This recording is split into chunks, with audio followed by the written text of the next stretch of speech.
এই ক্লিপগুলি রবিবার সকালের। আমি, মামুনি আর ও মিলে হাঁটতে বেরিয়েছিলাম পার্কে।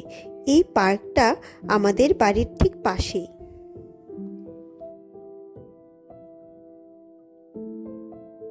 এই গাছগুলিতে মাকড়সার জালের উপর কুয়াশা পড়ে কি সুন্দরই না দেখাচ্ছে।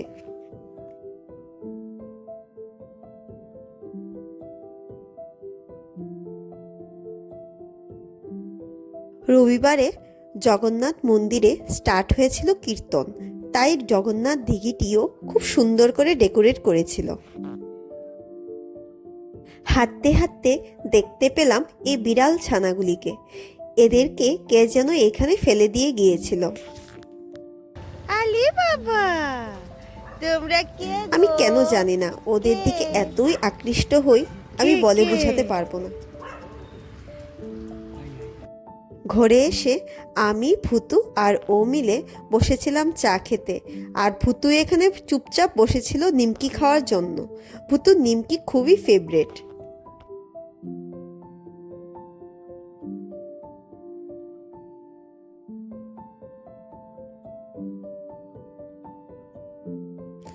এইখানে ভুতু বসে বসে রোদ পোয়াচ্ছিল। রবিবারে ভালোই রোদ উঠেছিল, তাই আমরা সবাই উঠানে দাঁড়িয়েছিলাম রোদ পোয়ানোর জন্য।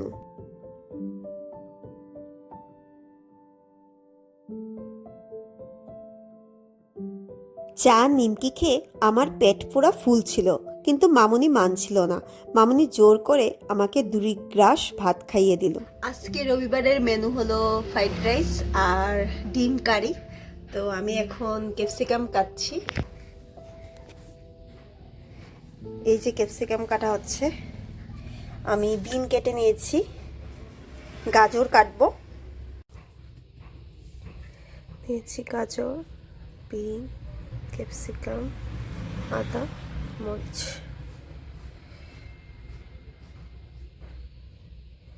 রবিবারের দুপুরের খাওয়া দাওয়াটা আমাদের ভালোই হলো। জগন্নাথ বাড়ির কীর্তনের জন্য রেলি নিয়ে যাচ্ছিল রবিবারের ইভিনিংয়ে। আমরা দাঁড়িয়ে দাঁড়িয়ে দেখছিলাম সবাই মিলে।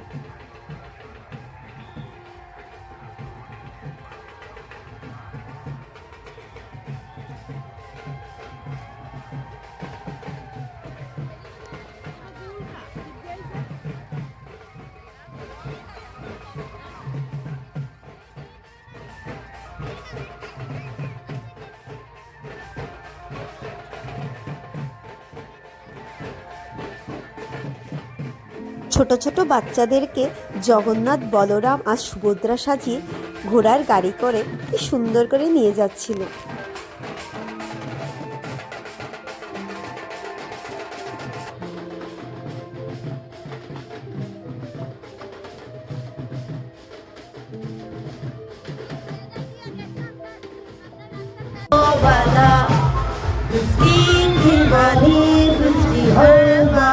वो किसना है, वो किसना है, वो किसना है, वो किसना है, किसना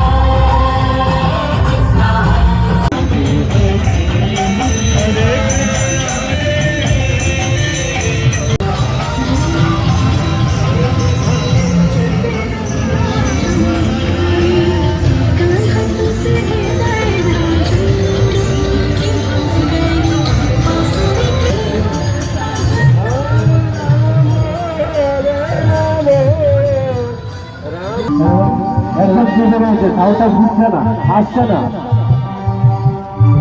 যতগুলো ছিল। রেলি দেখার পর আমি চলে গিয়েছিলাম মন্দিরে কীর্তন দেখার জন্য আর মেলা দেখার জন্য।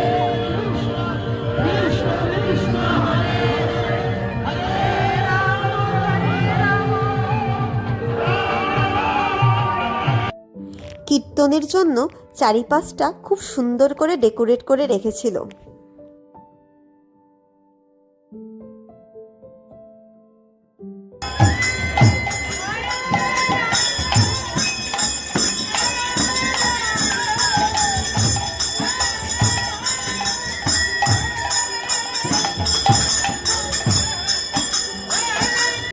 তারপর কিছুক্ষণ মেলা দেখার পর চলে আসলাম বাড়িতে। Thank you so much for watching.